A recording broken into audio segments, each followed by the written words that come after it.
You're listening to Hotepish with your host, Dwann B. Intelligent ish talk, intelligent shit talk, where we balance the profound with the profane. Political satire, celebrity and expert guests, information and entertainment, conversation and solutions. Leave your feelings at the door.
What up?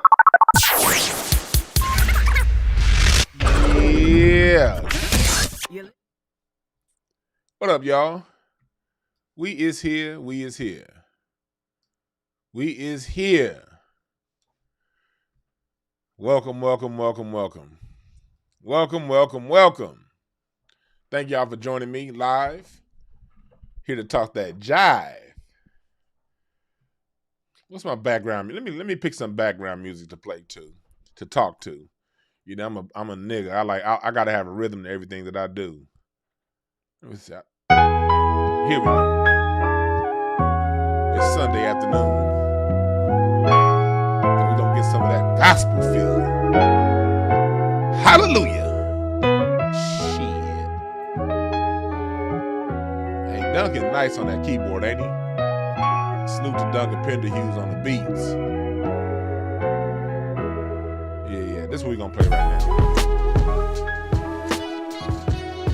now. You hear that? That's nice. Let me fade that back to the background. There we go. Mississippi in the building. What's up, Mississippi in the building? He one of the 5 people in Mississippi with internet access. What's up, Quan S? What's up, Deandra? What's up, all y'all? I can't pronounce all y'all names. I'm a little bit high. Yeah, what's up, John Clark? What's up, everybody in here? Yeah. Salute to the former champ Deontay Wilder. I'm proud of him, man. So goddamn proud of Deontay Wilder. Win, lose, or draw. Yeah, I wanted him to win. Of course I wanted him to win. Of course. But unless your name is Floyd Mayweather or Andre Ward, you can't win them all. Literally 2 fighters in the modern era that did it. Andre Ward and Floyd Mayweather. Everyone else got their ass whooped at some point. The thing I don't get is the problem I have is with a lot of you Negroes when it comes to Wilder. Man, the problem with Wilder is he can't do this and he can't do that. Look, the reason why I don't criticize Deontay Wilder's shortcomings is because he's gone further in his career with his shortcomings than I have in mine. Nigga, we all got shortcomings.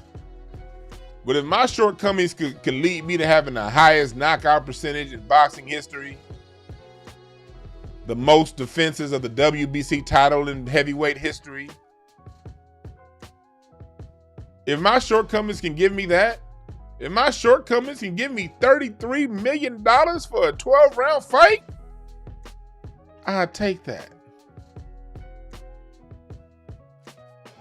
Niggas always want to criticize. White man lose, yeah, you ain't, oh, he just lost.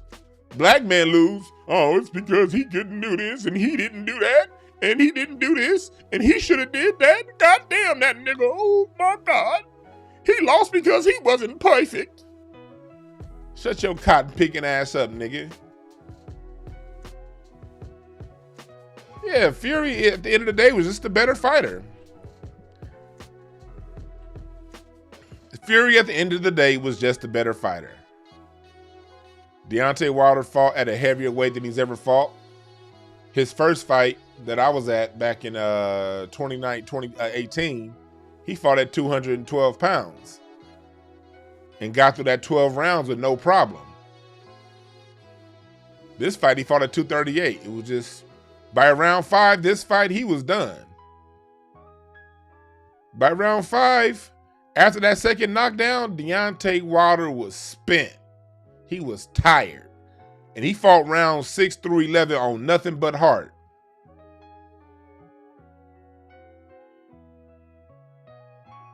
The announcers were against him. The whole build up to the fight, they never once mentioned Deontay Wilder the 3 times this fight was supposed to happen, but didn't happen because Tyson Fury tried to renege on his contract. They didn't mention Tyson Fury being banned from fighting in the UK because he's dirty. They didn't even bring up the rabbit punching. Tyson Fury was grabbing Deontay Wilder by the back of the head and hitting him. He rabbit punched Wilder at least 3 or 4 times around. I'm not using that as an excuse because Wilder's legs were done. Like, he wasn't gonna win that. Even without the rabbit punching, Deontay Wilder, he was tired. He was done. So he lost. But salute to Deontay Wilder. He lost to the best heavyweight in boxing. There's no shame to that. Mike Tyson got knocked out by James Buster Douglas, a nobody. So let's act like we haven't seen this before, all right? Let's act like we haven't seen this before.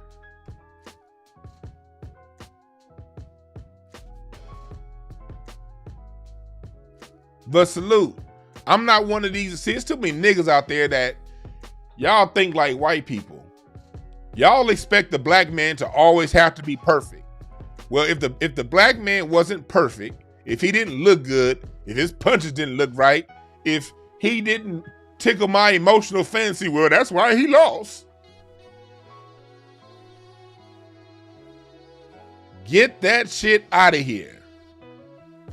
The nigga lost because he lost.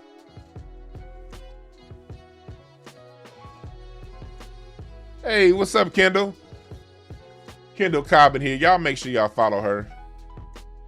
The greatest hypnotist on earth. You want to break through your issues? You have problems, mental hangups, things that you can't get over, things that you seek therapy on, but you have not quite gotten through that?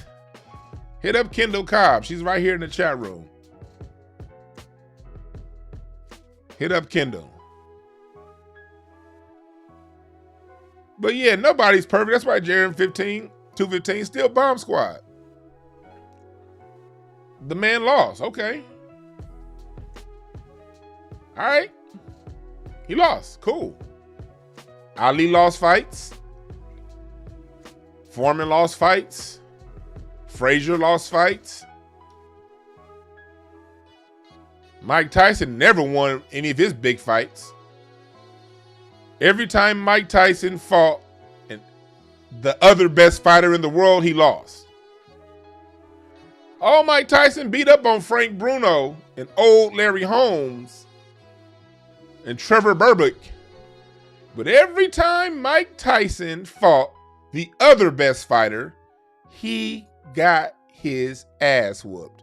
And Mike Tyson had all the qualities y'all say Deontay Wilder should have. Mike Tyson had the punch, he had the jab, he had the speed, he had the quickness. Everything y'all say, he had the head movement. Mike Tyson literally had everything y'all say Deontay Wilder should have. But every time Mike Tyson fought another fighter that was on his level, he got mollywopped. He didn't lose in 12 rounds in a close split decision. No, he got washed. Every time. Every time.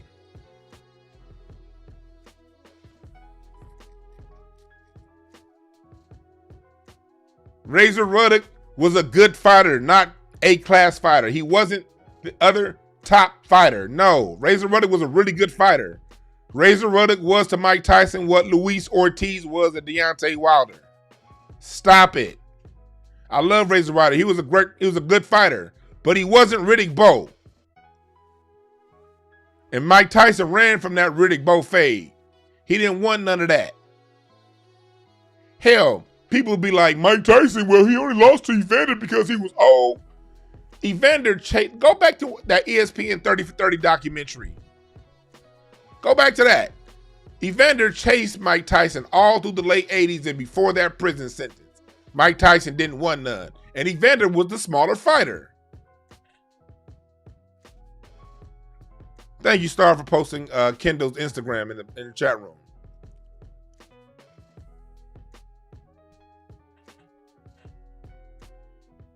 Mike Tyson didn't even fight Michael Moore.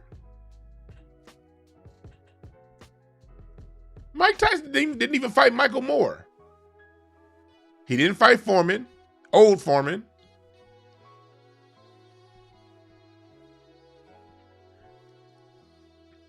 No, Mike Tyson probably does not beat Tyson Fury. You know why?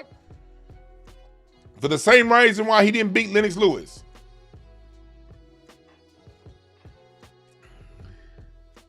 Mike Tyson did not beat other A-class fighters. And he had everything y'all say Deontay Wilder should have had. That's why I don't even listen to y'all. Well, Deontay Wilder if he just would just talk and just do this, and if he would just do that. Nigga, but are you as good in your profession as he is in his? That's my question. I see my Deontay Wilder's shortcomings. I see him. But the way I see it is, look, his shortcomings allowed him to get the highest knockout percentage in boxing history and the longest defense of the WBC title in boxing history. Heavyweight history, I should say.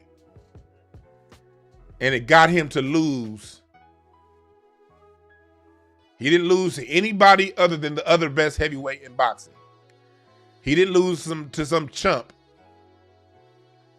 from around the way. He didn't lose to some journeyman like in a surprise knockout. No, he lost to the other best fighter. That's honorable.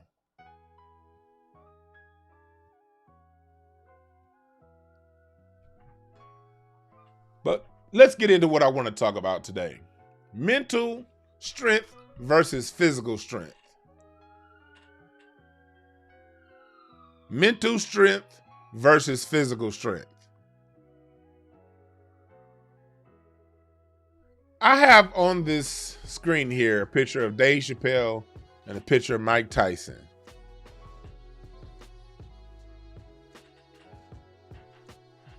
The difference between mental strength and physical strength. Dave Chappelle shows what mental strength looks like. Mike Tyson shows what physical strength looks like. We're going to talk about both sides of it.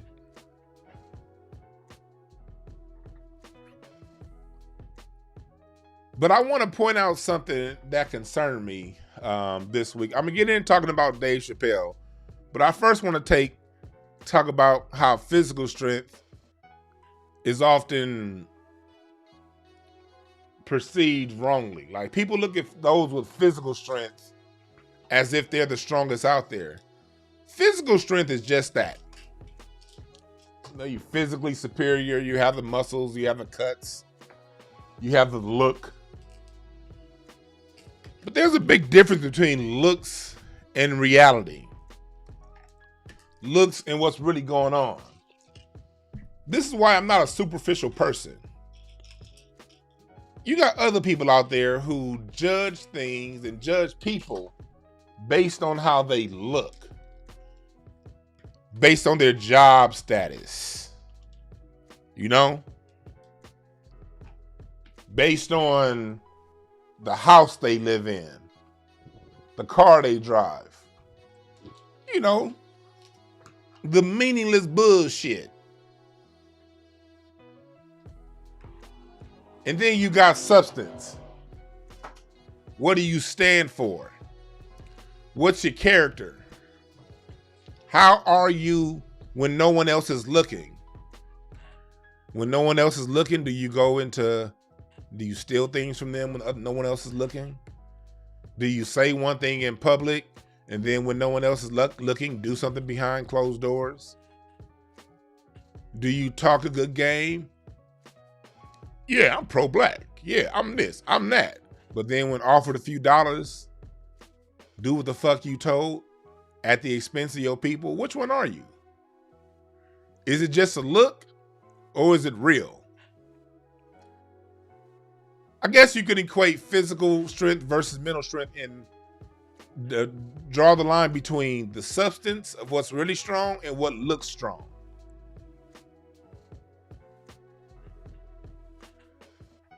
I was concerned this week.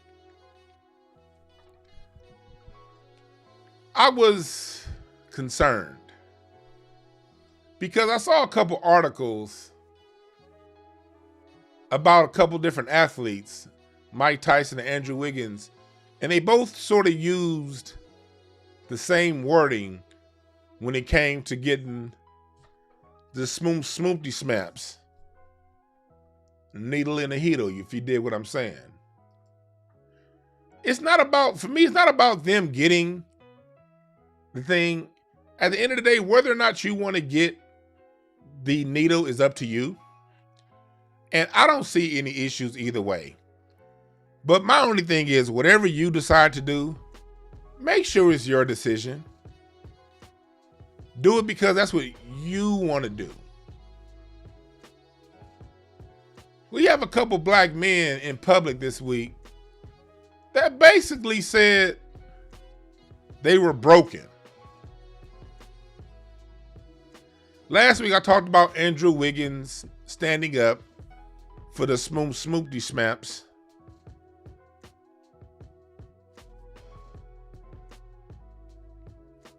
But he ended up getting it anyway because I'm looking for the exact article. I couldn't find it. He said he basically felt broken into getting the smacky whoops. Smack scene. And Mike Tyson, one of the most physically gifted, the model of physical strength in over the last 30 years, 35 years.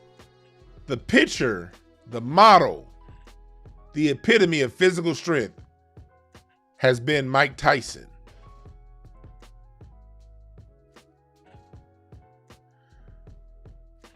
But when it came to getting the needle in a haystack, he basically said that he felt beaten into submission.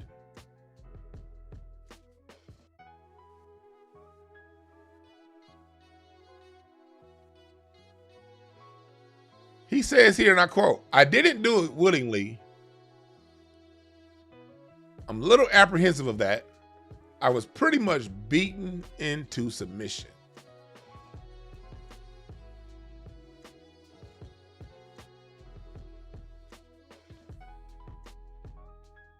I ain't like hearing that.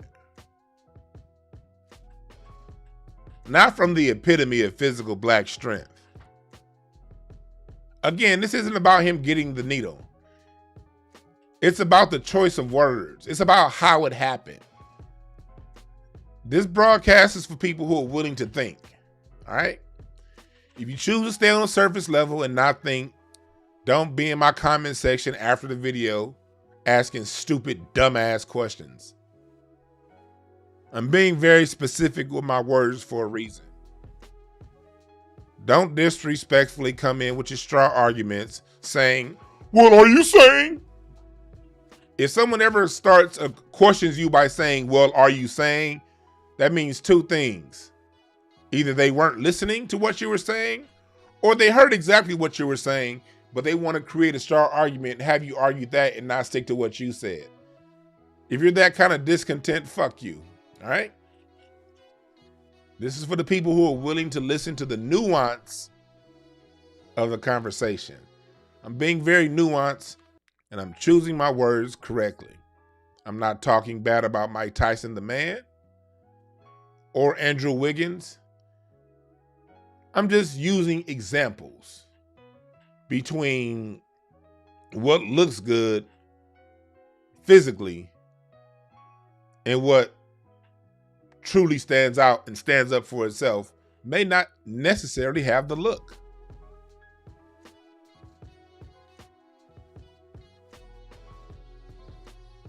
It's a difference between how things look and how things are. And we have to pay attention. You got to pay attention.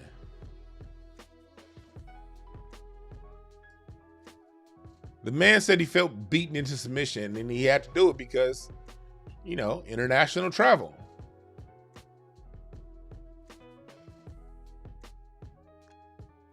I don't like seeing our black men feel beaten into submission, no matter what it is. Because that's what the intent of the system is. The system is designed to beat us into submission. The question is, will you bend and not break? Or will you bend or will you break?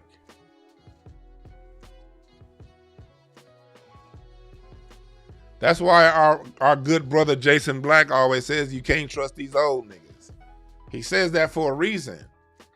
He says that because a lot of these people, when they were young, they may have been a certain way and had a certain mindset, ideology, thought process when they were younger. But when black men start getting into our 40s, really 50s, you really do see a change. You really do. The system breaks a lot of us. And then those broken men pass down their broken spirit to the younger generation.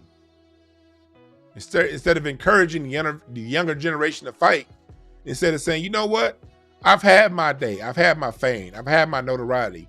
I'm going to stand for something to show these young cats what it really is about. That's not what our older generation traditionally does. Our older generation generally is broken. And they pass those broken habits down to us.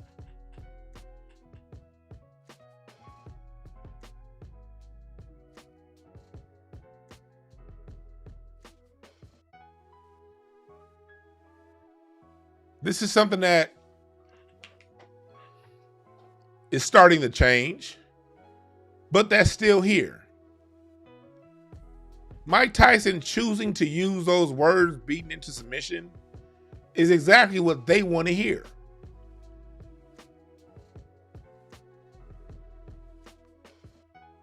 It's not about how you look. You can have all the muscles you want. You could be the most in shape person. It's 11:11. Shouts out to 11:11. Left path, right path.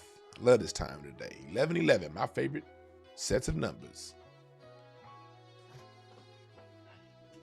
But Mike Tyson is showing us what happens in the mindset of a lot of us as people. Black people are really good at running our goddamn mouth. Talking about what we used to do. Talking about the younger generation. He never had anything good to say about Deontay Wilder. He sees a young lion in Deontay Wilder coming up. Mike Tyson's never really had much good to say about the man. He's always hated on him. Hey, but it looked good.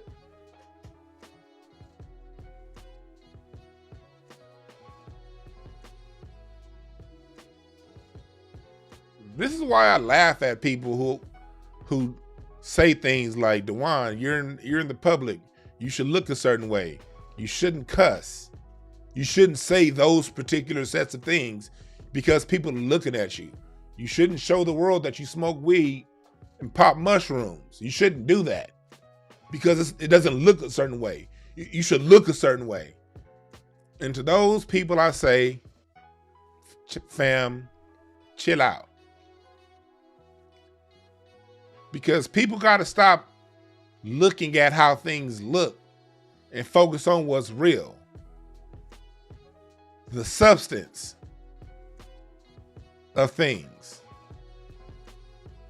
It's not about Malcolm X and Martin Luther King's image and their pictures and having their pictures in your house and quoting what they said. No, it's about the substance of what they said. Are you living the message that they preached? I always find it funny that the same people that say they love Malcolm X will be the same people who believe what the news say. I'd be like, well, didn't Malcolm X tell you not to believe the media? Didn't he tell you about the liberal being no different than the conservative? You say you love X, but then you say vote blue no matter who. Which one is it, nigga?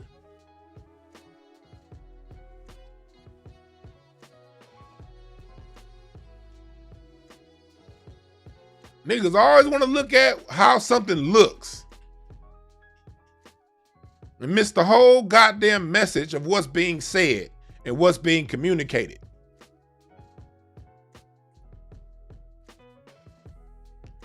Oh, Deontay Wilder, his punches look sloppy. Well, it led to the highest knockout percentage in boxing history. So the fuck what? Reggie Miller had the ugliest jump shot in basketball history. But until Ray Allen took his record, he made the most threes. With the ugliest form ever. Reggie Miller's form was so nasty and trash. But he made more threes than Glenn Rice. And Glenn Rice had one of the prettiest jump shots ever. Niggas always looking at how shit looked. Well, man, Deontay Wilder's, his footworks wasn't rats. Well, Anthony Joshua has perfect footwork and still got his ass knocked out.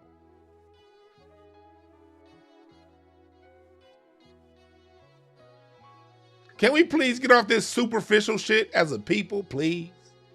Please. Please, Vanity. Vanity hasn't worked for us black people. Looking good has that we still look as oppressed as we've been in this country, as enslaved and Jim Crowed as we've been, black people have still always looked good.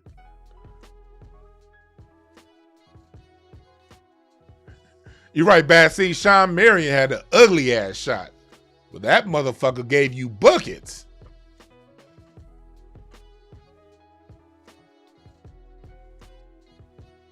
Niggas are always looking at, if you were so smart talking about what somebody else can't do, why ain't you that good at what you do?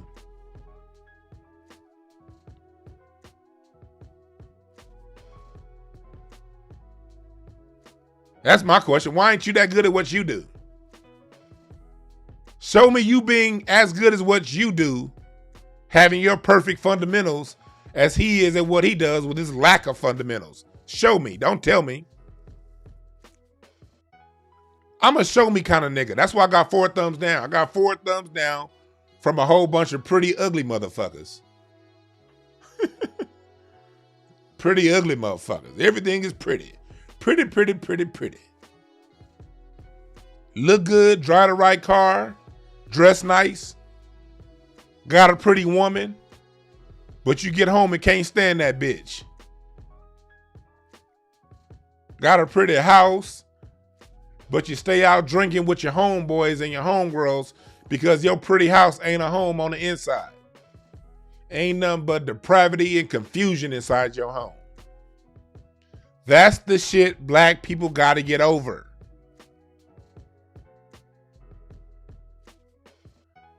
You wearing all the right clothes, but you don't like yourself.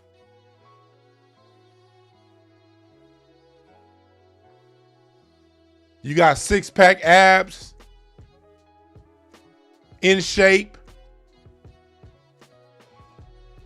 but you can't keep a woman because she tell you you can't stand your goddamn self, so she can't stand you either. Got everything that look good. You got a woman that's a 10 on the scale. When you take her around when you take her out in public, everybody oohs and ahs. But she don't even respect you.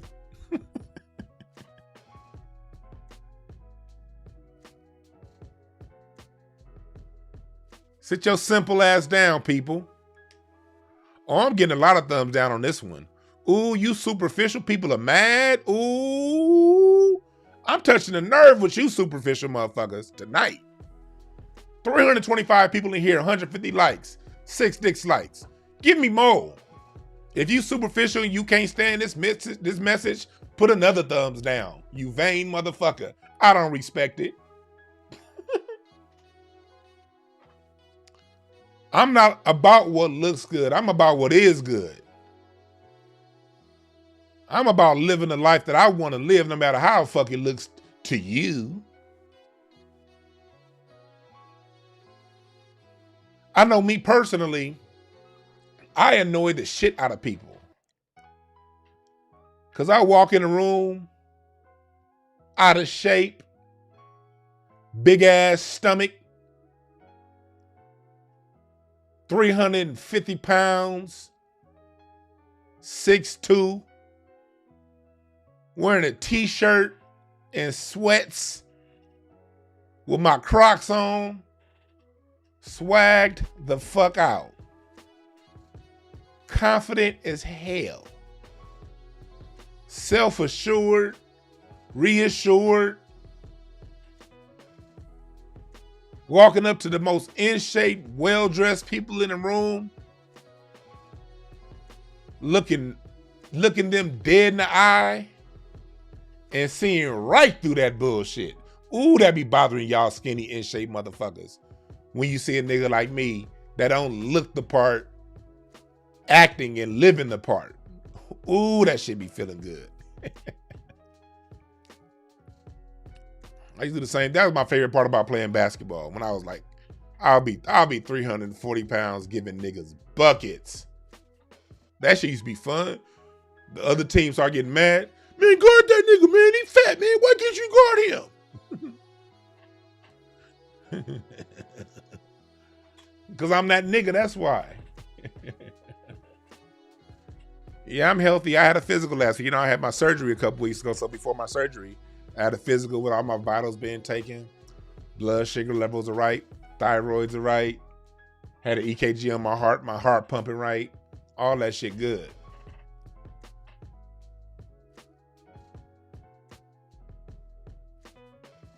But yeah, I see it in people's face when I walk around.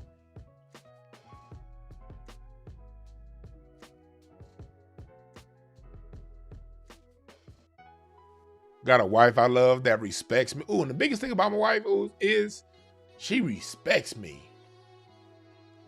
And she loves me and she adores me. And you motherfuckers with six-pack abs ain't ever had a woman that you love respect you in return. You've had some other chicks like you, but the ones you wanted the most, you got a six-pack abs and you drive a nice car and you dress nice. Ooh, you cannot get a woman to respect a woman that you love. You cannot get her to respect you. And you look at me and wonder why. How that fat nigga do it? It's because I'm about substance.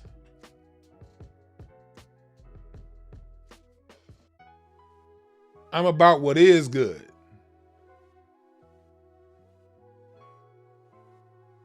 That's right, Quan. That's true. When I walk into a room, I change the atmosphere.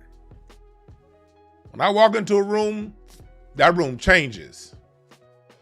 Gets a lot lighter, gets a lot happier, gets less tension. And here you are driving the right car with a six-pack of abs. And you can't keep nobody around that respects you. Your own mama, you don't even get along with your own mama.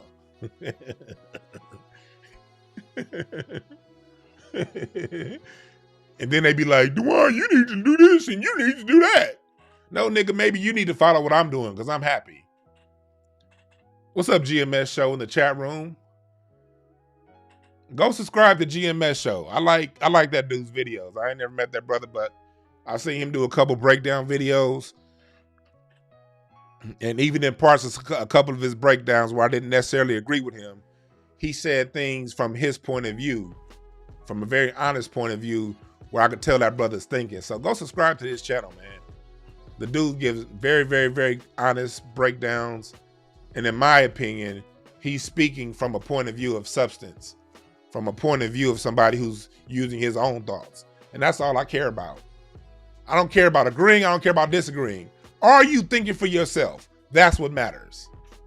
And I feel that brother Black GMS Show, I feel that brother thinks for himself. So salute to you in the chat room, my brother. Yeah, but let me contrast this Mike Tyson with Dave Chappelle. Dave Chappelle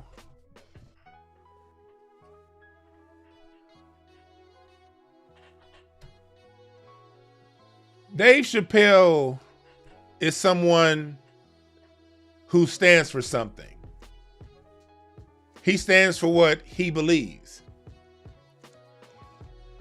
Now, he too took the Whoopty Whamps smack scene. But he took it because he wanted to.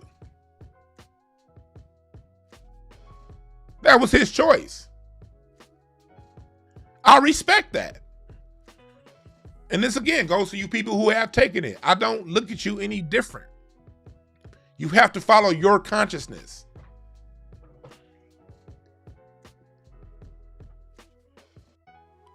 What your consciousness says is what you should be doing. You got to be true to you in this life. And I respect all people who are true to themselves. Not true to what the game says you should do. Dave Chappelle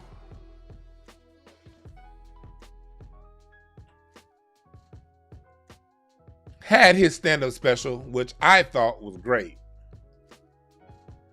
I thought his special was magnificent. It was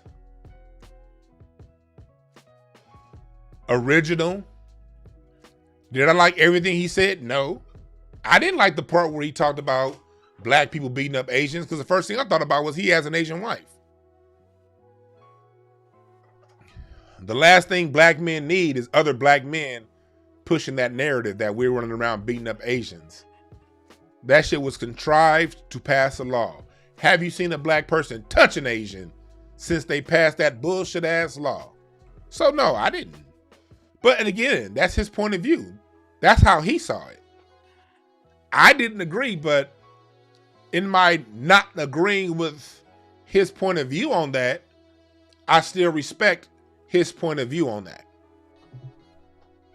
Because that is his point of view.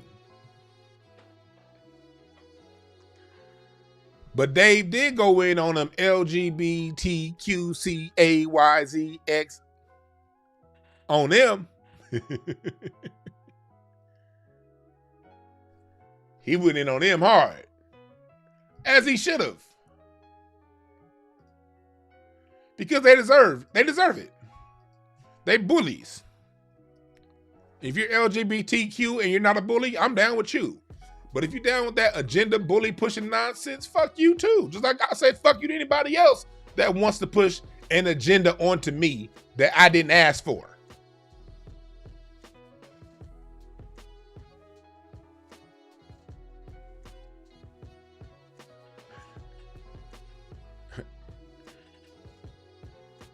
You don't get to tell me how I should think, say, and act because of how you feel.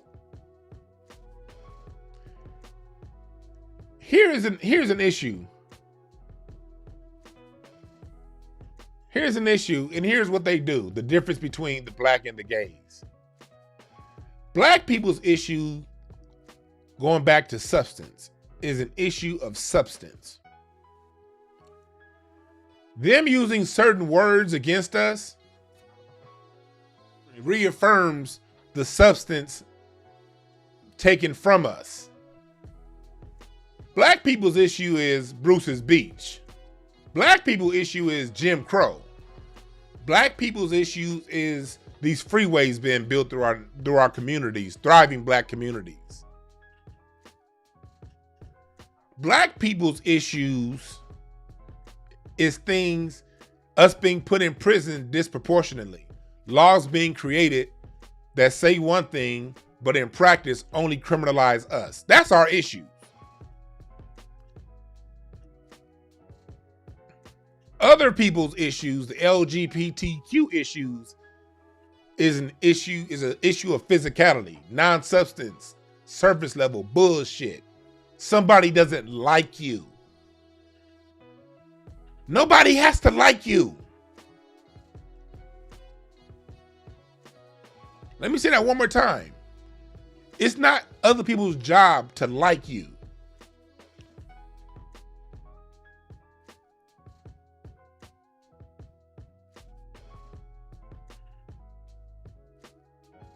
It's okay to dislike people as long as you don't harm them.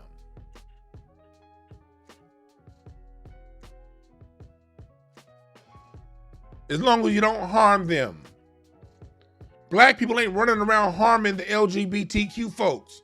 When you talk about crimes against trans and crimes against gays, those are other gay people doing it. Straight people don't even kick it with gay people. We just tell the whole truth. We know gay people. We work with gay people. We cool with y'all. What up? Salute. But on a kicking it level, man, you don't see straight dudes just hanging out with trans people. No. Crime, just like black on black crime, just like white on white crime. Crimes are crimes of proximity. People rob, beat, steal, and kill from those who they're around the most. That's with all subcultures.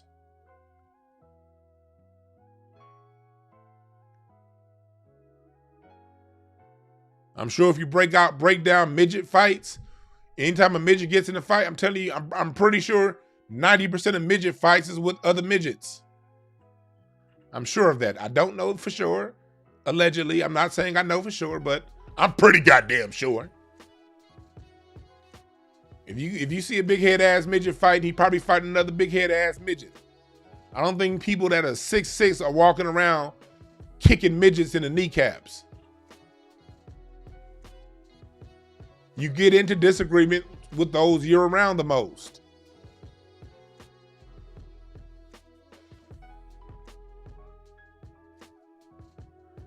Hell, I'm gonna tell you the truth. I ain't been getting on stage that much because, I don't really fuck with stand-up comedy as much as I used to.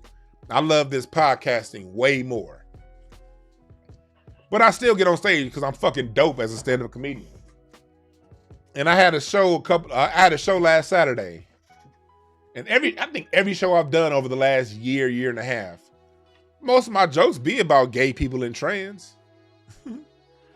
Oh, y'all don't want me to talk about them? Oh, okay, so that's exactly who I'm gonna talk about. And I don't talk disrespectfully to them. I just basically say, look, if fat people can get it, why can't y'all? Y'all know how many fat jokes they say about me when I'm on Craig Facts every day in the chat room? I just look at it and laugh at the funny jokes. 95% of y'all jokes is trash, but for the ones that are funny, I laugh my ass off. I'll be like, oh, you see what that nigga said? My only standard is just let the joke be funny.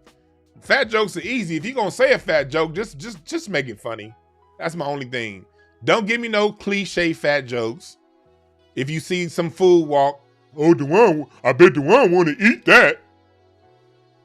Okay. Okay, yeah. Oh, that's original. Oh, when did you think of that? Ooh, genius. Thank you, Star. Yeah, Star came to see me when I was on stage in Vegas. Said my jokes was fire. And that was my first time on stage like in 5 months that day. Like, I'm funny as hell.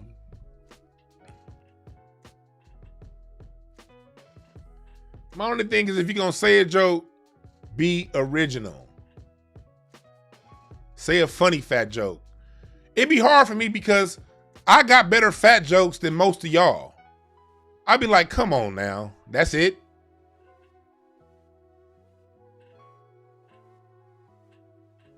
Okay, that's the joke? Okay. Oh, yeah. Okay, yeah. I'm sure you've been saying that same fat joke since the 3rd grade. Like, that joke got you laughs back in the 3rd grade. So, yeah, you're 50 years old and you're still saying it. Ooh, intelligent. Okay.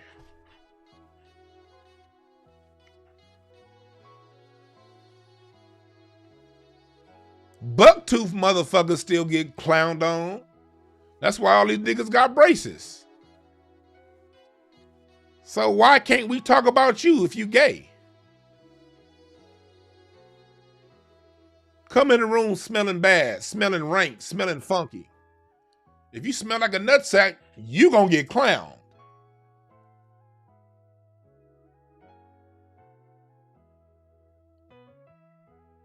Again, what makes your gay ass better than that?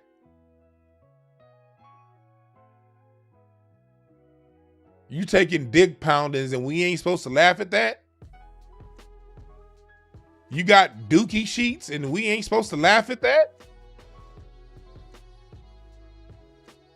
Nigga, you got the room smelling like double dookie. That shit's funny.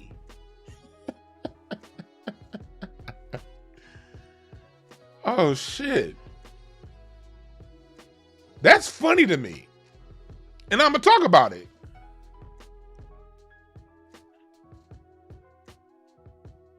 No, Fizz Music, we do not all snap wrists from the 5th grade. I left my 5th grade jokes back in the 5th grade.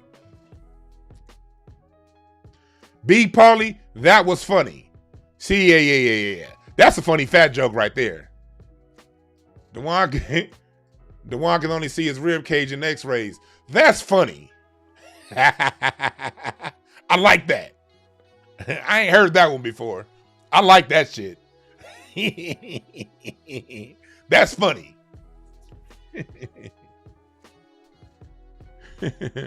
That's what I'm talking about. If you're gonna say fat jokes, say some shit like that.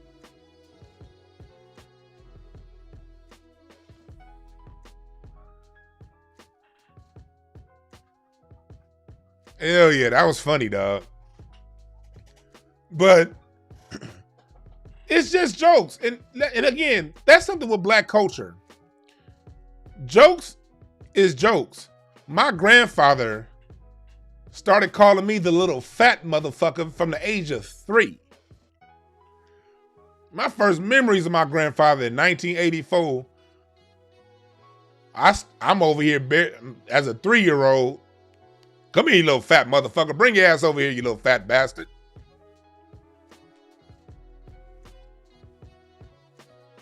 That's my grandfather started calling me as a baby. And I used to cry when I was a kid. Grandmama, why do granddaddy always talk about me?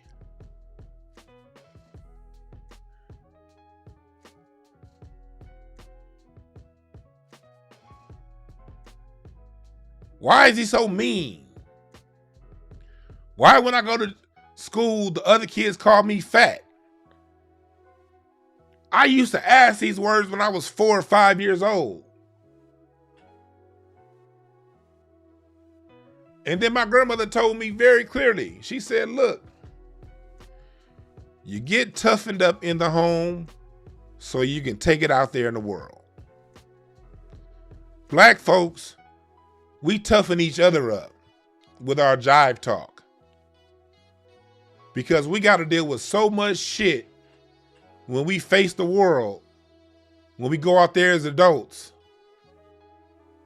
when we face life. If you can't handle this toughening up at home and at school, you ain't gonna be able to handle what life throws your way.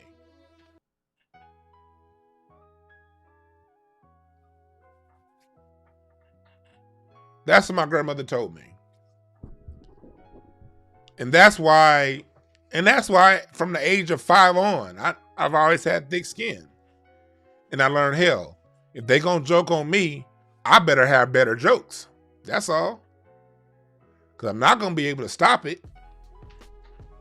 I just better come with better jokes. And I like myself. I've always liked myself.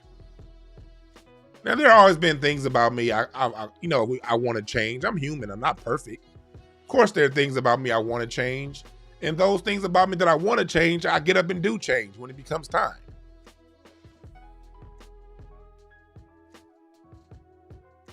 But if I haven't changed something about me, it's because I still feel that thing about me is okay. Although you may not like it. Although it may result into some jokes from other people. Because what's going to happen when I lose all my weight? If I decide to lose all my weight. It's just going to be a different set of jokes for somebody to go in on me on.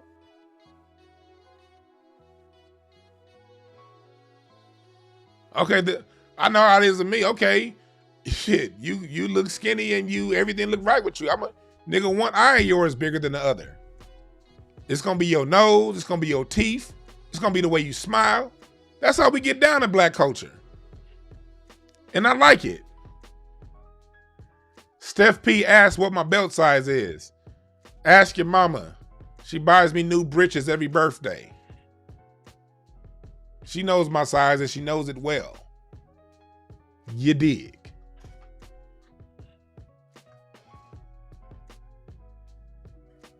Your mama will tell you accurately, and she'll tell you what my belt size was 5 years ago versus what it is now. She knows all my weight transitions, up and down.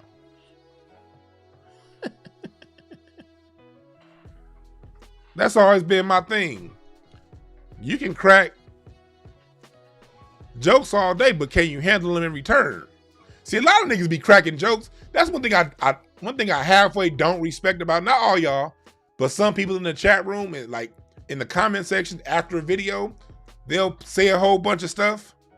But if I decide to reply, ooh, you niggas be getting hurt. Ooh, you niggas get hurt.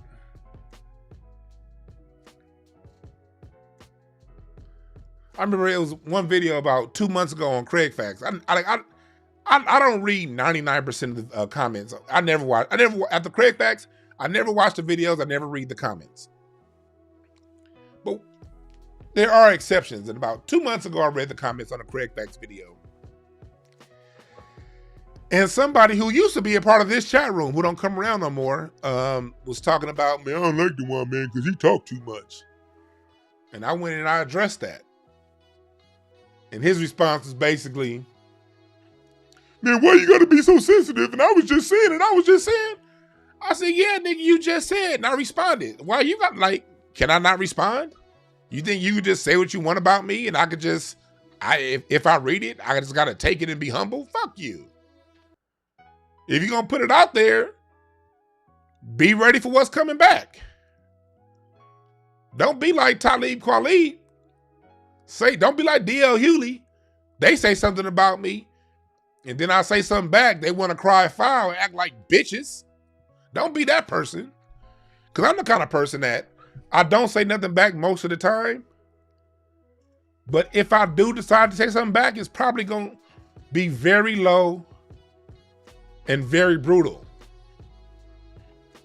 Just be able to handle it. That's all I ask.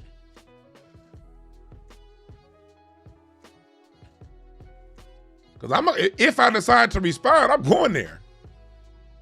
I will hurt you. See, the funny thing about it is, I always laugh because Craig Facts came around probably about 10 years too late for me. And me and Craig used to talk about doing this show 10 years ago. 2011, when we were both new in comedy and trying to figure our way out.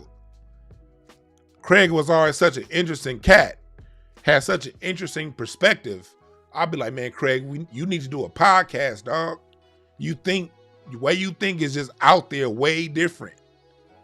But Craig was too busy in them trucks back then.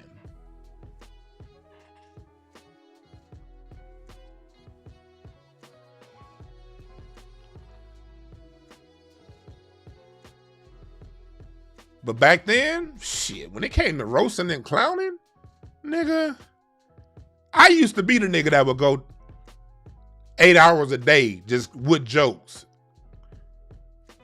Just cracking jokes all day, every day, all day. But as I've gotten older, my mindset is more shifted from cracking jokes to more substantive things. I still got the jokes when I want. I still can, y'all seen it. That just isn't where my priority is now as much as it was 10 years ago. I use my mind space for my creativity for other things now. I don't use it for roasting as much as I do, as much as I used to.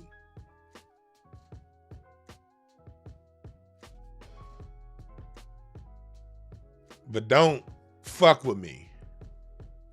It's still there when I need to.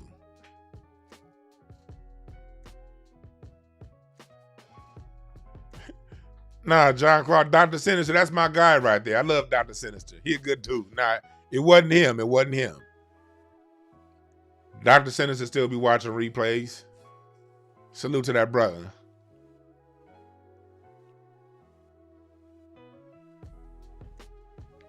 But going back to what we're talking about, substance versus appearance, mental strength versus physical strength, what looks good versus what is good.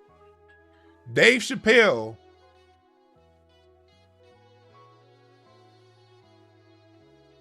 is standing on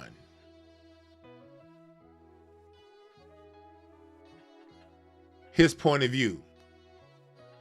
And the thing is, we need more black men to do this. Unfortunately for black men, the only thing niggas stand on today is their love for LeBron James, their top 5 rappers, who's the greatest NFL quarterback, who your favorite team is. We as black men, we got to get off that shit. We got to treat black society the way we treat the Dallas Cowboys, the way we treat Michael Jordan. And this is coming from a huge sports fan. What's up, Tasha Ray? This is coming from someone who loves sports. I love sports. But sports, black men, and I'm speaking to the black men, we've allowed sports and music to be the only things that we stand on and stand for.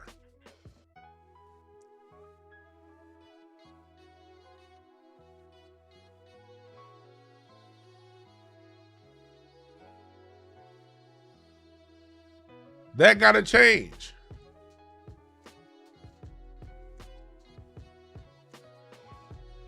We see what's going on with Kyrie Irving. Kyrie Irving is standing on his beliefs. And what are the black men doing? It's the black men calling Kyrie Irving stupid. It's the black men saying, Kyrie Irving gonna lose all that money. He's gonna lose all that money. It's the black men saying, he need to go around and take the jab for his teammates now.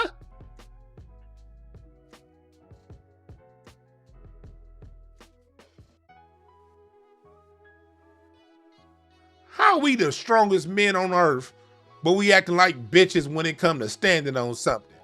What the fuck is wrong with us? That's real talk, black men. What the fuck is wrong with us?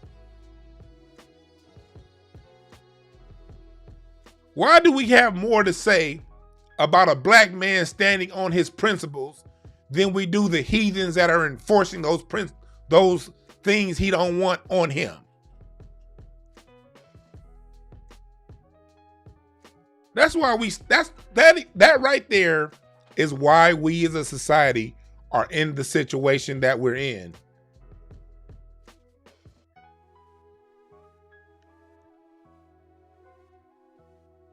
We laying down to people too weak to hold us down.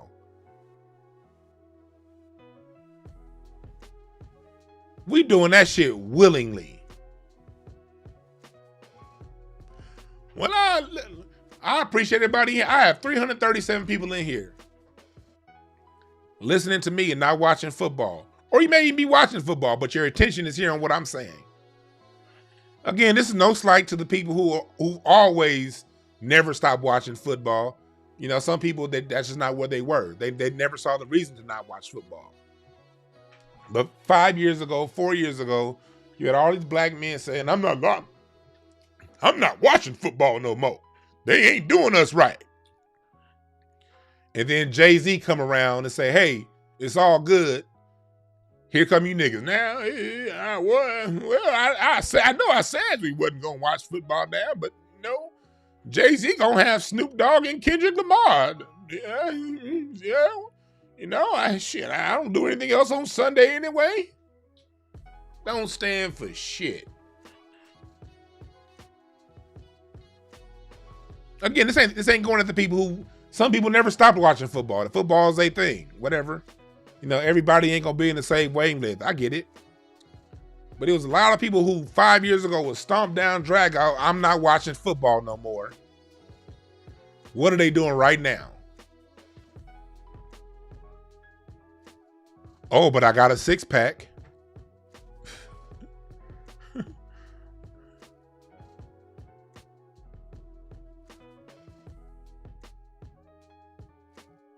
See how that worked?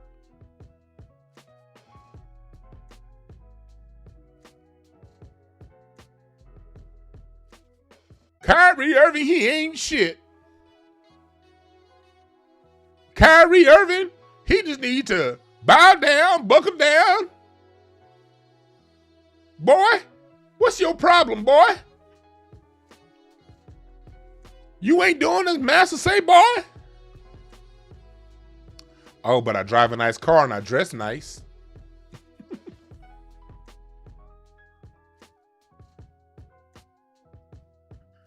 Yeah, CT Reed, these whole Jay-Z gonna give us a seat at the table ass niggas. That's my thing with Jay-Z. I didn't necessarily have an issue with Jay-Z taking the job. Take the job. But don't take the job and say it's for black people. Fuck you. This ain't for us. This is for you, Jay-Z. Stand on what you believe. And if football is your thing and you like, hell, I don't give a fuck about Colin Kaepernick. This don't mean anything. I like football. I respect you for that.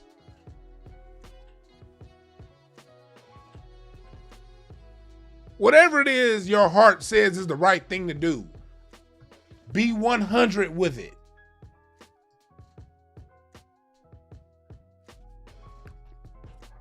But Jay-Z coming around talking about he making this move to help black people.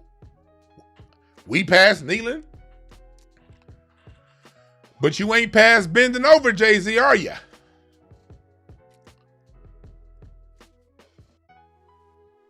What look good versus what is good.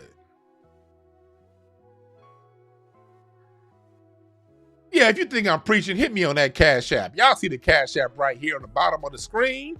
It's Sunday morning. Huh. Pay the Cash App tithes and get delivered.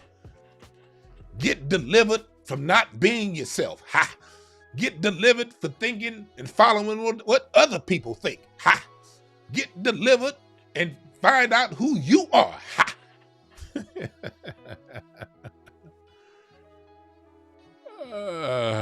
Shit. Be you. Be 100 with you. Stop the fake shit.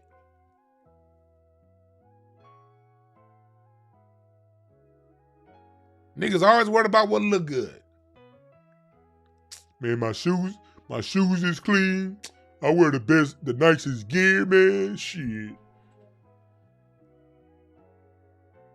Okay. But you're being broken to do things you don't want to do. Tell me again about your shoes.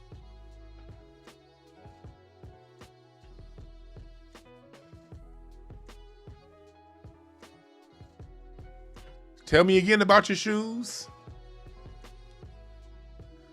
No, I should not start using StreamYard. StreamYards is whack. I tried them before. It sucks. Straight to YouTube. I used to use StreamYard. I used to use Restream. Them programs suck.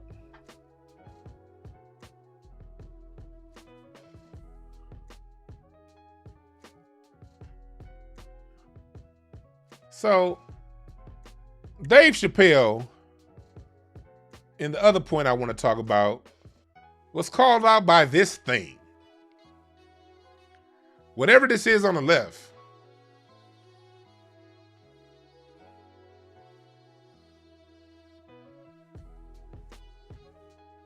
Lips look like the thin wedge of a plate.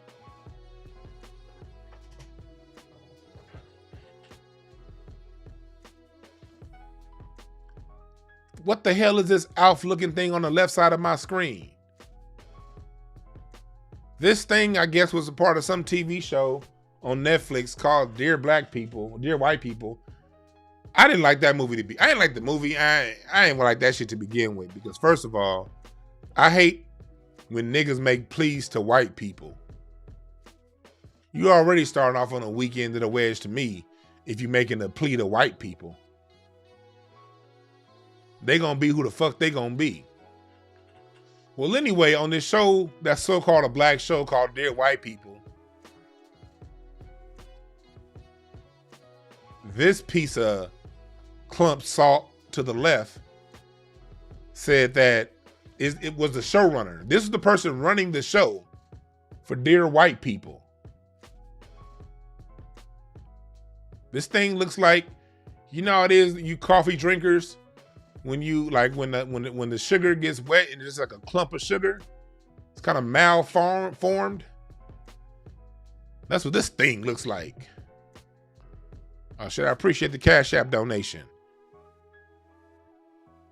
Thank you for contributing to the Church of Dwann B. Ha!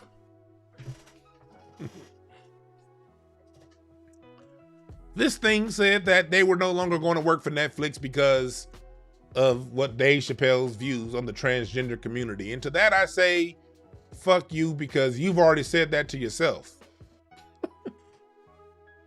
Looking like that.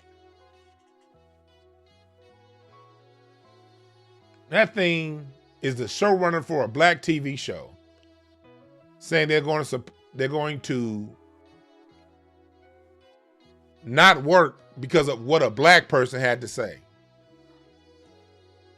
See, this is what happens when black people run around talking about, well, black and brown deal with the same issue. Black, brown, LGBTQ, we all the same. But then one of them get offended. They tell you, oh, no, we ain't in this together. You talked about my people. The Chicks with Dicks crew. My only question is, and let me get this thing off my screen. I'm trying to look at it. I just want to put that out there. Oh, I had to get that thing off my screen. Oh my God, nigga. Give me a breath mint or something. You know how you get that nasty taste in your mouth because you saw something real disgusting? Now I got that nasty taste in my mouth now because I saw that disgusting thing. I need to give me a mint or some shit, drink some soda, something sweet real quick, something to get this taste out of my mouth. Yeah, Clinton, this is what that all Black Lives Matter, the result of that shit is. Black people who fell for that bullshit.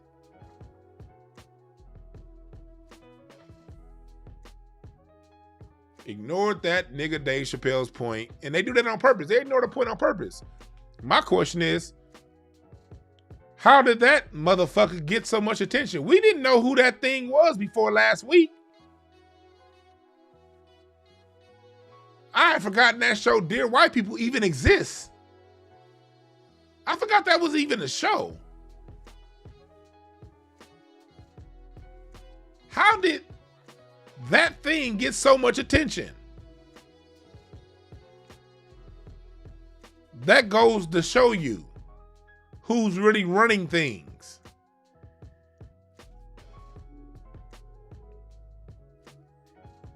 If some insignificant, pale, snuffleupagus looking motherfucker can get that much attention and be put on par, in their opinion, be as relevant as the all-time great Dave Chappelle, that tells you who's running the media, folks.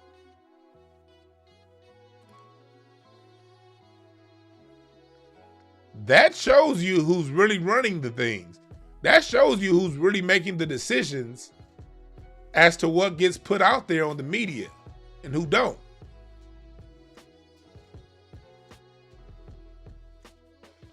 We ain't the same.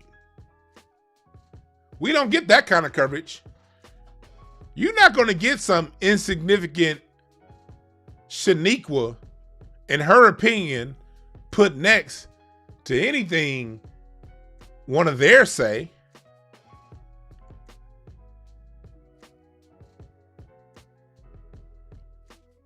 You're never going to have insignificant Shantae, her opinion be voiced if Dave Letterman says something that David Letterman or Jay Leno or Louis C.K., if they say something that offends a black person, Daryl from 117th Street in Wilmington ain't gonna get their opinions put on the front of the New York Times. You're never gonna hear about the executive producers of Martin. The show, you're not gonna hear about the showrunner, the black, if there's a black showrunner, I doubt it is, but if there was a black showrunner on Insecure, you're not gonna hear what they have to say. If Jay Leno said a joke or if Jimmy Fallon said a joke on the Tonight Show that offended black people.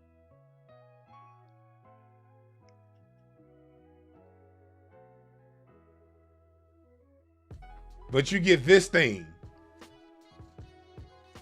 looking like the dog from the Never-Ending Story being mentioned in the New York Times right next to Dave fucking Chappelle. That tells you who's running the media.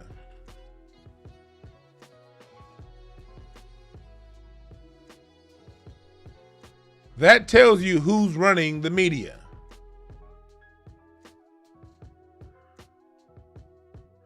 Just like when the whole Bill Cosby thing came out. When the whole Bill Cosby thing got momentum and they was going after Bill Cosby, that dude Stephen Hawking, the father on that show, Seventh Heaven, had admitted to molesting children.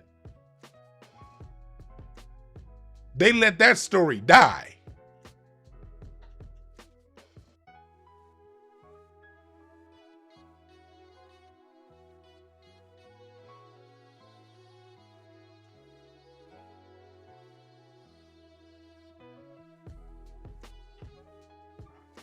That shows you who's running this shit. That shows you who got power and who don't. What's up, Mickey Knox? What's up, Sincere Love to God? What's up, y'all? What's up, Viewer One? Thank y'all for joining the chat room.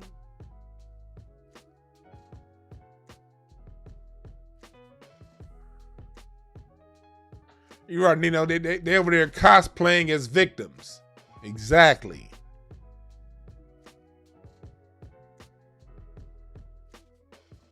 That's why, like, black people always say, man, I'm tired of niggas running around apologizing. You don't need to apologize for shit.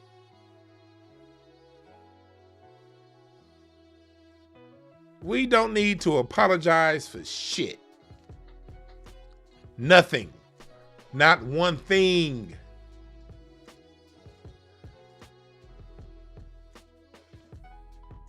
Like I say on my t-shirts.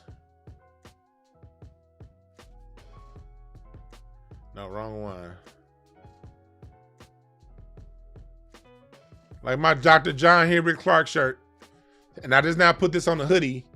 Black people don't owe anybody anything but an ass whooping. I put that on a shirt for a reason. It's now available in a hoodie.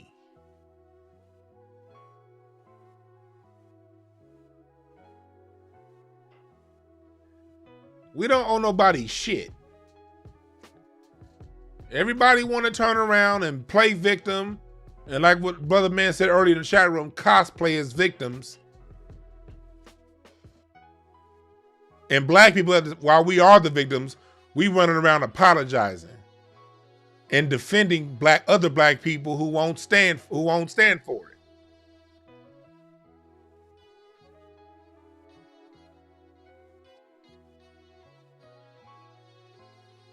We don't need to be going around apologizing for shit.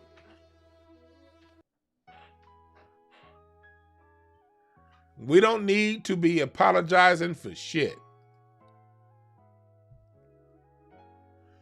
There's nothing to apologize for.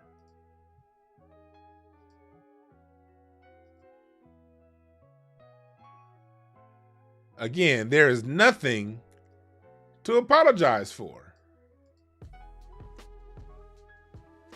You can get them t-shirts right now at hotepish.com/apparel. The website is right here below. It's getting work to get it now because the website is going to be down for a little bit pretty soon because I'm getting the website reworked. It's getting redone. So get your t-shirt today because the website is getting redone. Hoodies, all that shit.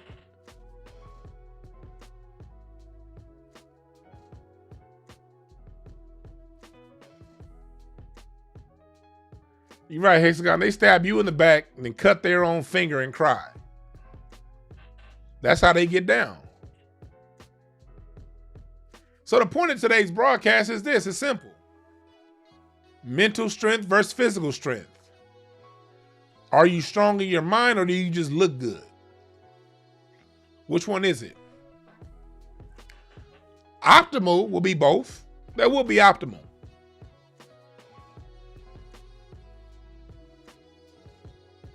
That would be optimal. I'm not shitting you in no way. To be musically and physically strong. But physical strength has to be more than about the look. It has to be backed up with substance or it's useless. Looking good, driving the right car, wearing the right clothes, living on the right side of town, having the right looking person, woman or male, depending on if you're man or woman, is that backed up by substance? Are you more into look or more into the substance? Because the problem is this, in my observation, because again, y'all know I'll take it back to my profession now. I'm a relationship coach. So I know a whole lot about relationships now. I know a whole lot about relationships. I know the difference between what people say and what they do.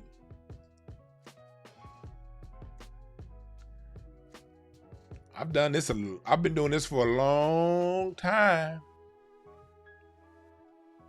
I've been doing this for a long time.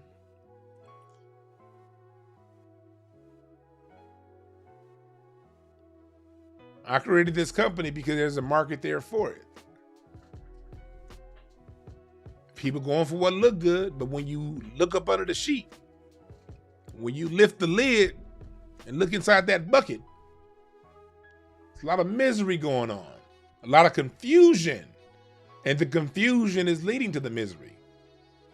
And I don't necessarily blame people. I don't judge people. I never judge. I never judge because I was once this way too. I don't judge.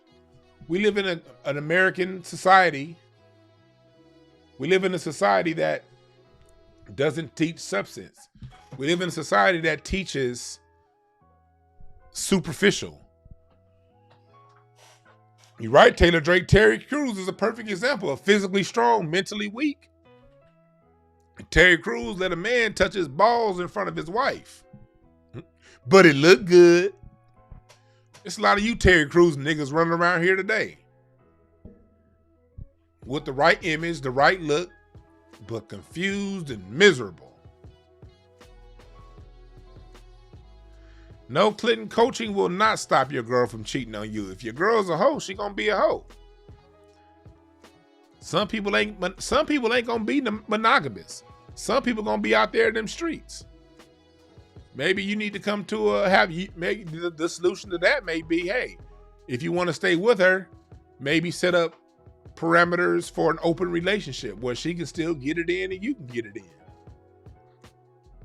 But if you got an issue with her cheating, you might have to leave her alone. Again, what is good versus what look good. You got to define the terms of your relationship. And those terms have to be defined on your substance, not what other people think. A lot of people get messed up, and that's where a lot of people go wrong in marriages. And in relationships, they're going for what their mama said is right. They're going for what their cousins said was right. They're doing what Oprah said they should do, or what the church said. But never took the time to stop and think, what do I say? How do I feel?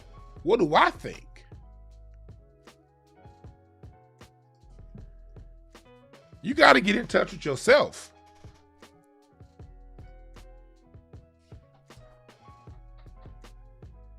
You right, Dexter? That old girl belonged to the streets. If she cheating on you like that and you don't want her to, she belonged to the streets, homeboy.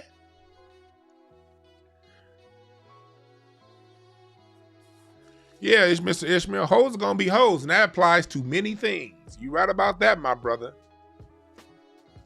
That applies to many things.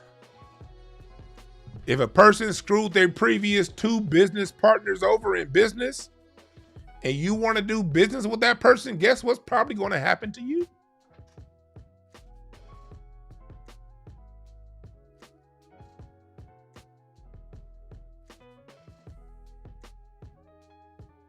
Substance versus reality versus what's real. What do you want to live? Do you want to live a life of image, or do you want to live a life of substance? And you can have both. You can have both. You can have both. But you can only have both if you believe it. The problem is most people run around based on what they see. And they want what they see. And they want others. How do you know this? What's the common thing you hear, especially a lot of ghetto ass niggas say, shit, when I get some money, I'm gonna be shitting on them. I'm gonna walk around, I'm gonna be stunting. Shit, people gonna be hating on me. Nigga, ain't nobody hating on you. You really just hate yourself.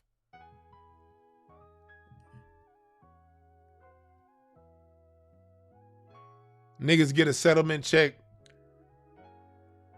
from workman's comp. Now all of a sudden everybody hating on you. No, nigga, no. No.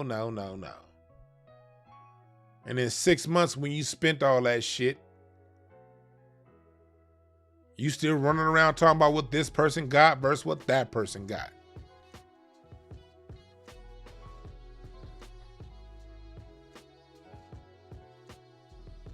But I'm gonna go ahead and open up the phone line.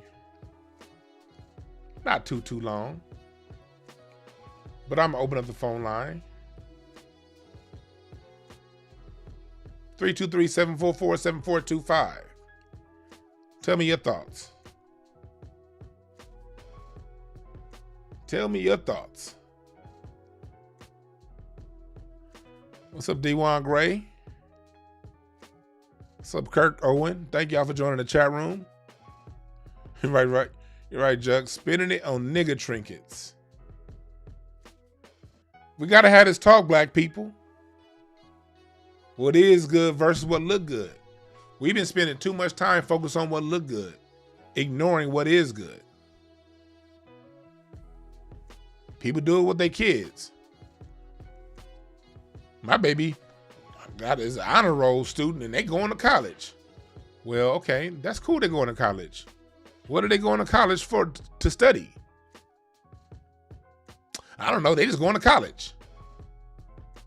So you're about to incur, or have them incur, because you ain't got the money, $100,000 in debt to go to college to do what? What is the substantive reason for them going to college? Is it because that's what everyone says you should do after high school? Or does college fall in alignment with what they want out of life? Now, if the person is saying, I want to be a doctor, I want to be an engineer, I want to be an astrophysicist, then yeah, gotta go to college. But they're saying they don't know what they want to do. So if they don't know what they want to do, why are you sending them away to college? Or if you do send them to college, why can't you just enroll them in a junior college so they can take classes and figure out what they want to do? Because it doesn't look good. That's why. What's up, caller? What's your name? Where you calling from? What's up, Dwann? It's Paris from Baltimore. What's up? What's on your mind, brother? Not much. I would want to know if you peeped Wilder in the first 2 rounds. He was like he was stumbling around like he got stunned already. I don't know if you peeped that or not, but I saw Wilder he fought too big. He fought people like right, I think he was too big for his legs. His best fights were all fought between 212 and 220 pounds.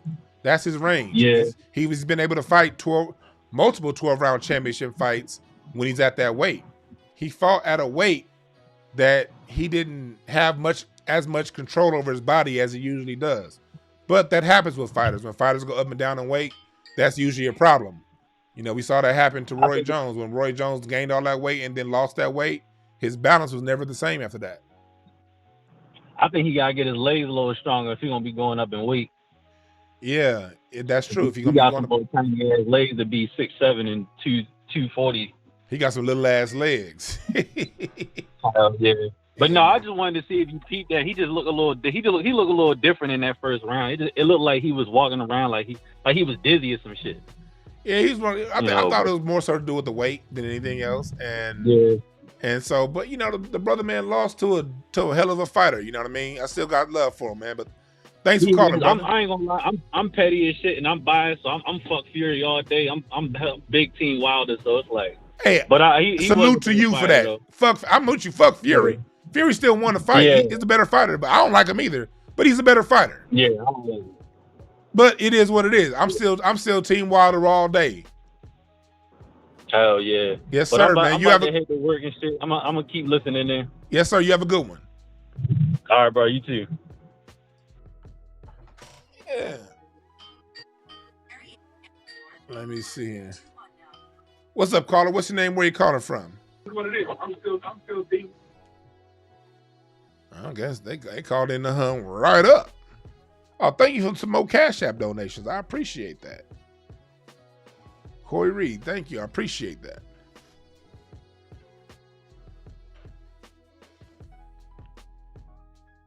You're right, Nino Black. Wilder's shortcomings can be overcome.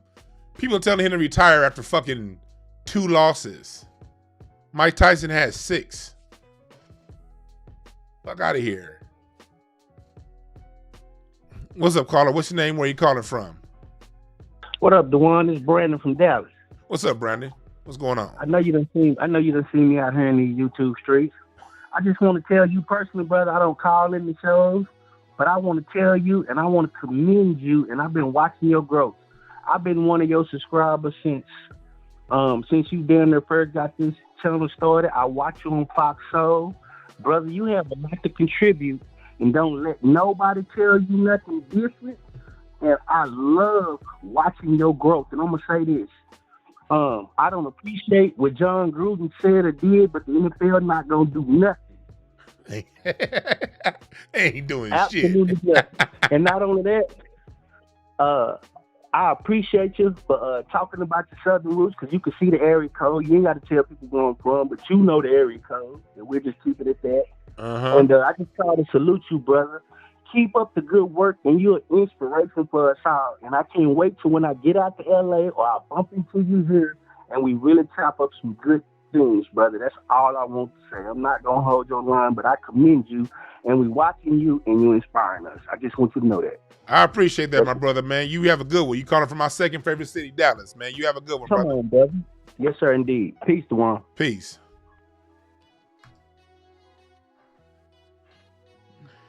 Yeah, man. Is it about... Yeah, that's all it is, man, with Wilder. Wilder lost to a great fighter. Shit.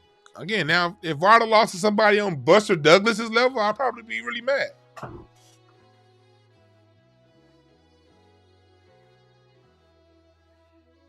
What's up, caller? What's your name? Where you calling from? Oh, it's Taylor from the chat. From What's up, Washington Taylor? State. What's going on? Everything's cool. I just wanted to bring up the whole blue no matter who thing. Probably the most infuriating thing about those people is that they think they're politically savvy by doing that. You're right. Which makes no sense. Like, even in high school, when they started talking to us about voting and whatnot at 18, the teachers would go out their way and say, do your research. Look into the candidate. Don't just blindly vote. They did tell us that. you know, but then again, these, those people that say vote blue no matter who are the same people that will say some shit like, oh, most deaths taught me more about politics than in high school. You freaking Wu-Tang Clan taught me more about this than in, middle school. Man, public schools aren't that bad, motherfucker. You just retarded. I'm with you. You know what I mean? I'm with you on that, man. People just don't, again, that go back to thinking for yourself. And that's something that, unfortunately, too many people have given up that responsibility and given it to those who have no interest in doing what's right by them. Exactly. Man, but thank you for calling in. Yep. Have a good one. Hey, you got to think for yourself. Here we go. I got people in the chat room saying Wilder embarrassed the black community. If a boxing match embarrasses the black community for you, my question is, how low do you see the black community? Jeez.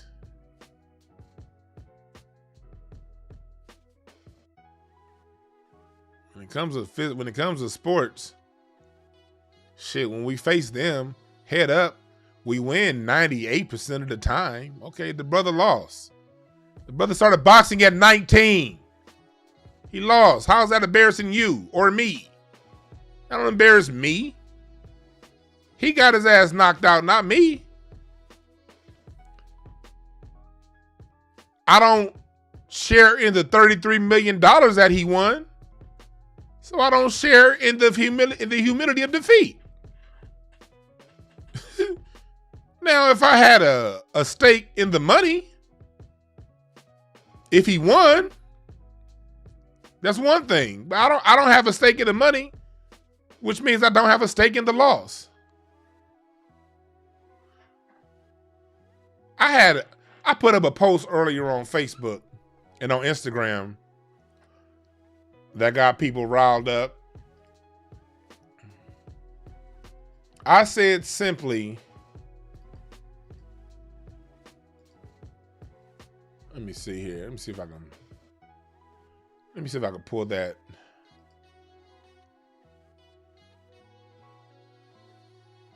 Let me see. Let me see if I can pull that point up.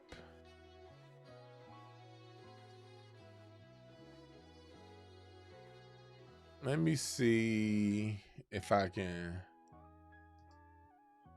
I found the post. Give me a second.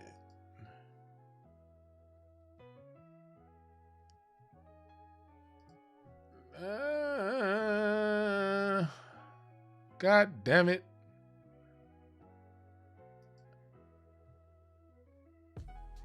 God damn.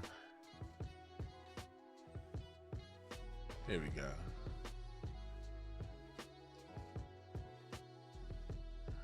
Damn, hold on.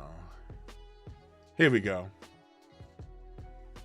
I said Tyson Fury did to Deontay Wilder what Joe Biden has been doing to his Negro voting base.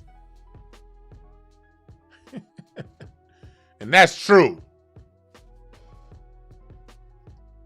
That's true.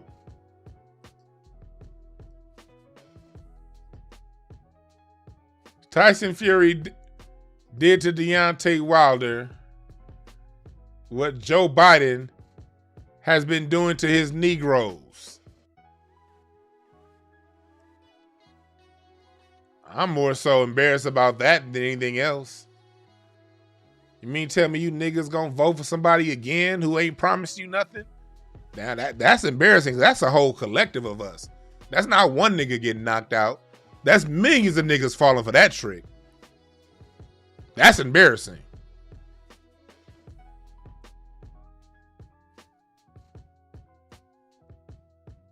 That's embarrassing. What's embarrassing is black people's connection to pro sports. Which is what brings me to another point I want to bring up.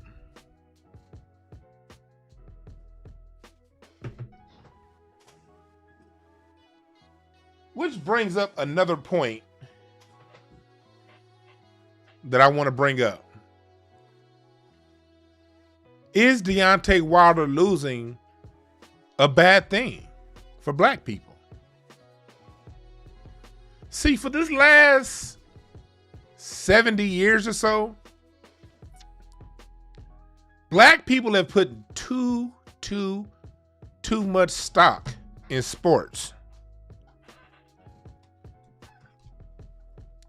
Too much.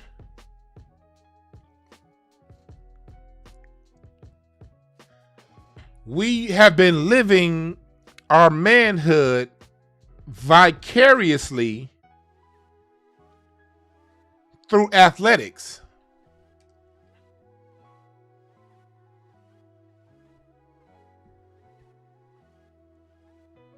We've been allowing Michael Jordan, Mike Tyson, LeBron James to be the model, Jay-Z to be the epitome of the black man, of what a black man's supposed to be, and not Dr. John Henry Clark.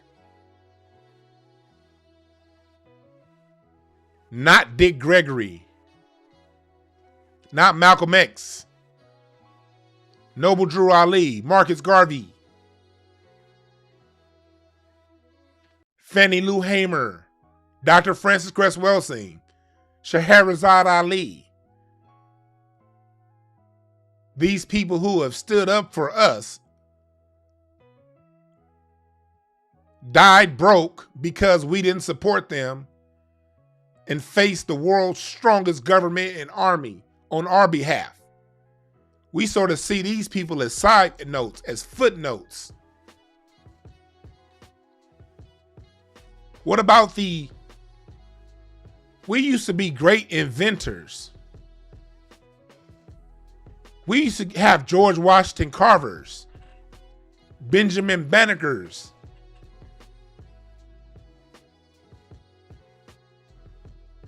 Lewis Latimer, Granville T. Woods. What happened to that?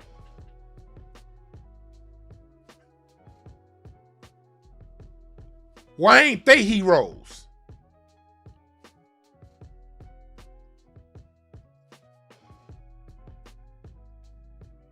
You see my shirts, Rebels for the Cause? You can get these online. I got these in t-shirts and hoodies. Nat Turner, Robert Smalls, Bass Reeves, Denmark Vesey. That's a black man to me right there. That's who black men are right there, right there, right there.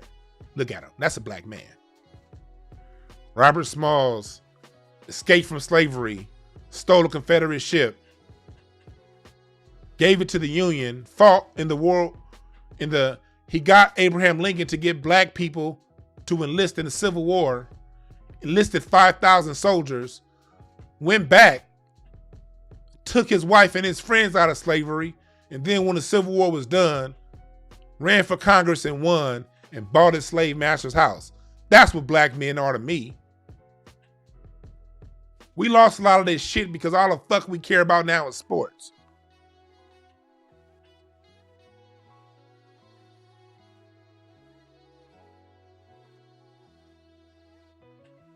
I don't see him losing as a bad thing. Just like I don't see leaving football behind as a bad thing. Just like I don't fuck with basketball the way I used to. Yes, I still watch basketball. I do. I used to be the kind of person that I will not do what I need to get done to watch a game. Now, I'll go sometimes 2 and 3 weeks without watching a basketball game. I ain't never did that before. Because it's not about a game anymore, man. We've been playing too much anyway. We got these kids running around with no direction. And we still talking games. What's up, caller? What's your name? Where you calling from? Hello? Hey, what's up, Dwann? What's up? What's your name? Where you calling from? Oh, Alonzo from Chicago. Alonzo from Chicago. What's up? Yeah, I was trying to. I was wanting to ask you a question. Why don't white folks look up to like Tom Brady and Peyton Manning for their political views, and why we always got to attach these these athletes to our struggle and stuff? That's a good question. That's a very good question. White people don't look towards those people for their views because they understand that sports and white supremacy are two different things. Well, they're the same thing, but at the same time, two different things. They understand that they have control of the society, and the people who have control of the society are the ones who get their attention. Sports is a place that they go to back away from that and to get away from it and be entertained through. But the moment they feel that they're losing a grip on the control of society, you'll see them throw Tom Brady under the bus as fast as they could, because holding power is more important to them than sports. Black people, unfortunately, have been trained to think that our sports, our ability to run, jump, swim, and rap is the power that we possess, and that's our only power. That's the issue. We think that's our only power, when they understand that their power is in their grip on society, not their grip on sports. Now, white folks haven't always thought this way, because when you go back to the 20s and the 30s, Hitler, when they found out they had to stop thinking that way when Jesse Owens kicked their ass in the middle of Nazi Germany in that track and field. They learned they had to stop thinking that way after Jack Johnson started whooping all their asses, and Joe Louis and Muhammad Ali. They realized by Muhammad Ali, okay, yeah, we might not be able to beat these niggas the way we want to on the court, so we'll just make sure we keep dominating these niggas off the court.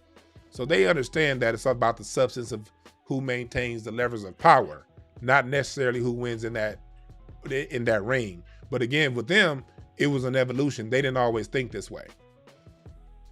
Did you also hear your girl Sage Steele talking about she don't claim her blackness, or she also puts in both when it comes to race and stuff, when she was talking to Jay Cutler?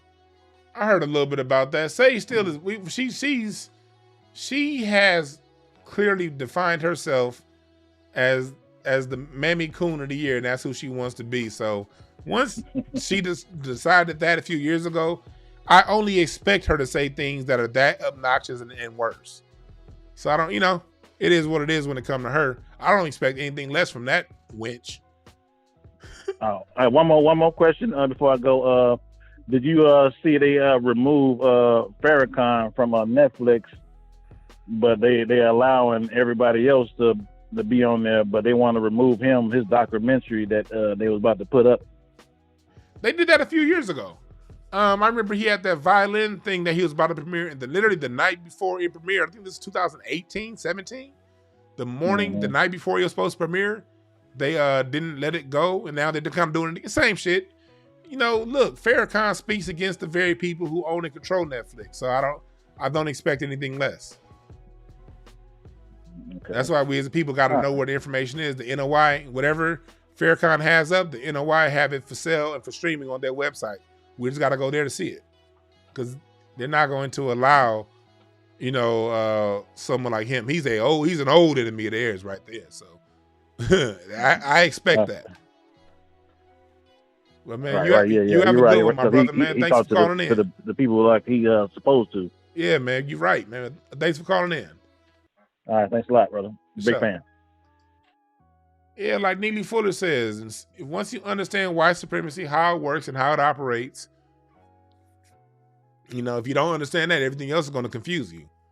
But the counter to that is, once you do understand white supremacy, what it is and how it operates, nothing surprises you. I'm very rarely, if ever, surprised by anything that goes on in the system. What's up, caller? What's your name? Where you calling from? Hey, what's good, Dwann? This is John calling out of Newcastle, Pennsylvania. Newcastle, that's where that beer is. Newcastle, what's up? Yeah, you clowned me last time for it. But I seen the post you made earlier today talking about Wilder. Like, of course I'm going to root for whoever the black fighter is, always, just staying on code. And I don't know why some people don't understand that. But first of all, the 2 points I wanted to talk about is a few months ago, I want to say it was in August, there was a story that came out about the Woompty Wamp concerning Kirk Cousins, a quarterback for the Minnesota Vikings. And apparently he's like, has a contract with one of the local hospitals up there. And in a press conference, they ended up asking him, like, hey, what's your stance on, the Woompty Wamp and whatnot? And he basically said, hey, that's my, medical information. I don't like to, say anything about that to the public. And the hospital basically cut ties with him because he did not advocate for the Woompty Wamp. And as soon as I seen that, I'm like, oh, they're about to, if they did that to a white boy in the NFL, they're going to cut loose on the brothers in the NFL and then the stuff. So when I seen that, I knew stuff was about to hit the fan. I remember that, but here's the difference. You didn't see white society, even the people who are pro Woompty Wamps, going around calling him less than a man, saying that he needs to just fall in line. They just said, okay, that Jay Cutler said what he said, and white folks kept being white. Niggas on the other hand, you're exactly right. Niggas on the other hand, oh man, you stupid, and the Kyrie's stupid. He need to do this and he need to do that, and that's the difference. You are exactly right. Because the brothers I was watching the fight with last night, they were saying the exact same thing. They're like, Kyrie, he just need to take the Woompty Wamp. He's missing out on X amount of dollars each game. And I'm like, bruh, it's not about basketball at this point. He don't care about the money. He got his bread. He's good. Like, is that all y'all care about is basketball? There's other things to life. Exactly. But 100, man. Yeah. Good point. Exactly. And the next point I want to talk about is, real quick before I get off the line, don't want to take up too much of your time, is you mentioned Snake Z, of course, selling us out. And people seem to forget, he sold us out with that deal he had with the Brooklyn Nets back in the day. Yes, he did. I remember hearing this about when Dr. Boyce was talking about it whenever it first happened, is that there was a big protest out there because they were building, the facility and whatnot. And they were trying to get some of the black residents in that town, some of those, jobs and whatnot. And then they basically used Jay-Z as a tool to act as, quote unquote owner to kind of thwart some of the protests that were happening at that point. But I appreciate it. I'll let you touch on it. I'll get off the line, but B1 to everybody else. Man, you have a good one. You too. Yeah, man. Hello? Yeah, there we go. There we go. My bad. Yeah, man, it's just people. I'm over here looking at some of the stuff people are saying about. I'm over just kind of scrolling through my Facebook, looking at people talking about Wilder. Here's my response to everybody that has something to say about Wilder's skill. Are you as far along in your profession as he is in his with his lack of skill? Are you that far along in what you do as he is in his? And that's how you shut that up.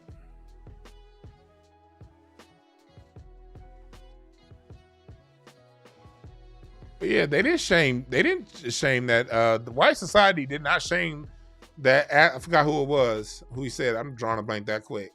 White society didn't shame him.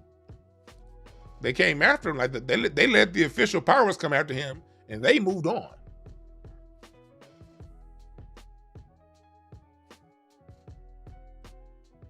Yeah, Jay-Z, the caller made a good point.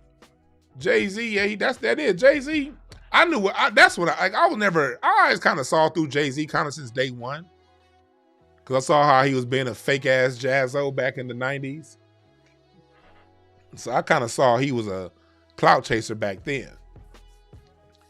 But that whole Brooklyn Nets deal, talking about he got his own arena, that motherfucker owned the amount. I remember when he sold his stake in the arena, it was like for less than $500,000, which was basically the cost of a box seat for one season.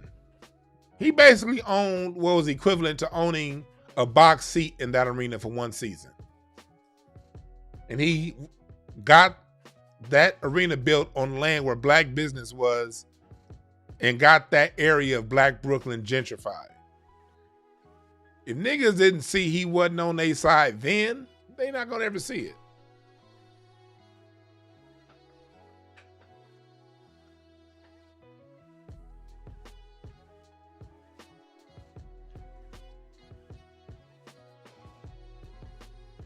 Well, yeah. This is... Somebody said they're glad. When was Wilder showboating? He had a grand ring entrance. Like, what is that? That's showboating? Like, huh? For real?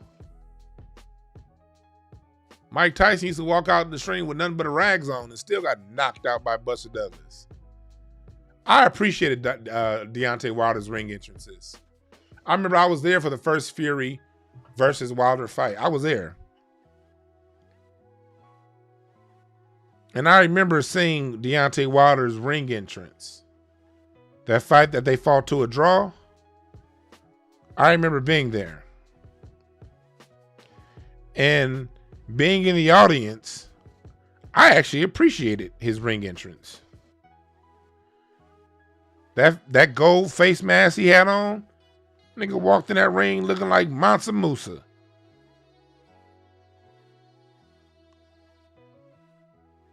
He lost the fight. Again, unless your name is Floyd Mayweather Jr. or Andre Ward, they've lost the fight. Every great heavyweight of all time, whether it be Jack Johnson, Joe Louis,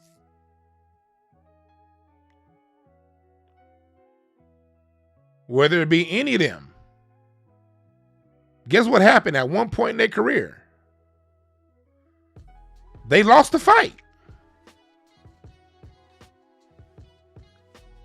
I don't care what the ring entrance is, whether they walked in humble or whether they walked in talking shit.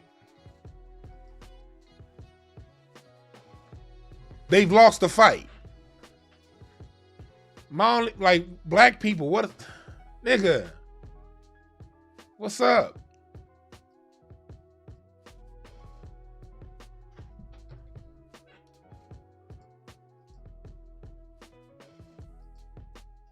Look at this. This is a video from the first fight I was at.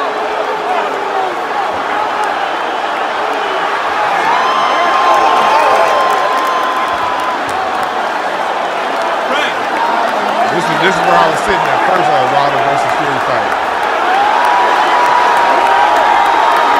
This is how much I'm in the boxing. See, people be like, Wilder needs to get in better shape. He fought the whole 12 rounds then. But he was only 212 pounds in this fight.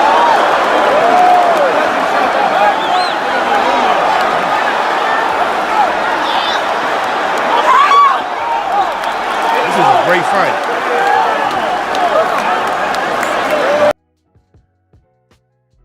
That's where I was sitting for that first fight that they fought each other. But when Wilder came in with that ring entrance, y'all saw this on camera. But when he came in Staples Center with that on, man, that shit felt good. He lost the fight. Chill.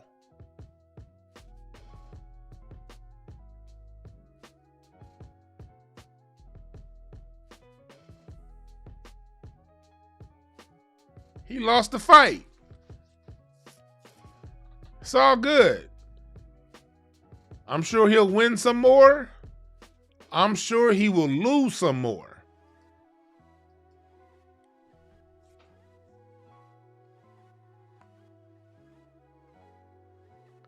Somebody saying Tyson Fury is one of our own. Man, shut that shit up. You Brits don't even claim gypsies. Y'all hate gypsies. Y'all see how they do it? They like playing both sides. Gypsies are the rejects of the UK. Oh, but if he beat a nigga, he all of a sudden they own. Y'all so full of shit.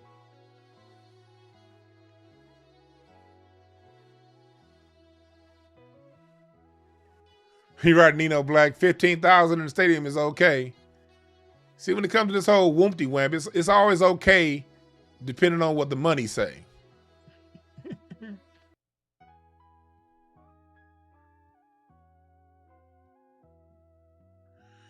15,000 people is okay, but Fauci saying we can't gather with the family for the holidays. That's some real talk. Marlon, but he'll live to see another day.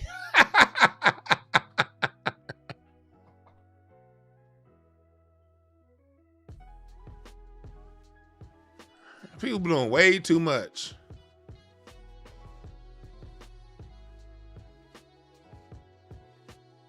People be doing way too much.